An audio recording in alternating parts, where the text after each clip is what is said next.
দেশনেত্রী বেগম খালেদা জিয়ার ৮০তম জন্মবার্ষিকী উপলক্ষে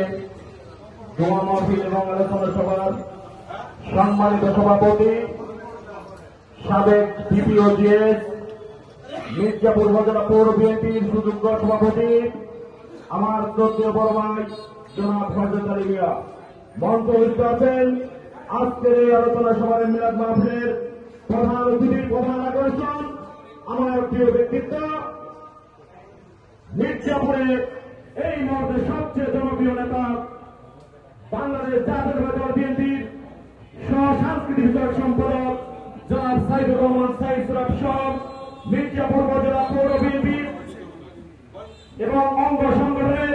বিভিন্ন ইউনিয়নের সংগঠনের নেতৃবৃন্দ সবাইকে আমার বয়সীর পঞ্চমের পক্ষ থেকে আন্তরিক অভিনন্দন এবং শুভেচ্ছা জানিয়ে আমি ২-৪টি কথা বলবো, আপনারা মনোযোগ সহকারে শুনবেন। আজকে এখানে আমরা আমার নেত্রী দেশ নেত্রী বেগম খালেদা জিয়ার এই জন্মদিন পালন করার জন্য আজকে এখানে আমরা বসেছি, কিন্তু গত ৫ই আগস্টের আগে ৪ই আগস্ট পর্যন্ত আমরা এই প্রেক্ষাপট কল্পনা করি নাই যে এইভাবে আমরা এখানে বক্তৃতা দেব এবং আজকে আন্দোলন সংগ্রাম করে রাজপথে নিজের রক্ত বিলীন করে দিয়ে রাজপথে এই আন্দোলন করে আজকে ফ্যাসিস্ট হাসিনাকে পতন করার নিজেদের মধ্যে এই ধরনের আচরণ হয় যা দুঃখজনক। তাই আমি বলবো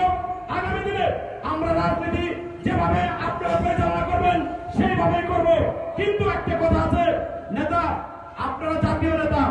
আপনাদের কোনো ভুল নাই, ভুল আমাদের এই ছোট নেতাদের হয়, পাতি নেতা আমরা যারা আমাদের হয়, এটা হওয়া স্বাভাবিক। কিন্তু আন্দোলন সংগ্রাম করেছি আমরা কোনো ওই জেলের ভয়, ওই মামলার ভয়, ওই লাশ হবে এইরকম ভয় নিয়ে আমরা রাজপথে ছিলাম না। আমাদের এই টাঙ্গাইলের গর্ব সুলতান সালাউদ্দিন টুকু সেই স্থায়ী কমিটির মেম্বারকে একটা কথা বলেছিল, সেই সূত্র ধরে আমি কথাটা নেতা বলতে চাই আপনাদেরকে। তিনি বলেছিল যে নেতারা আজকে যারা আন্দোলন সংগ্রামে আপনাদেরকে রাজপথে সময় দিয়েছে, এই হাজার লোকের ভিড়ে সেই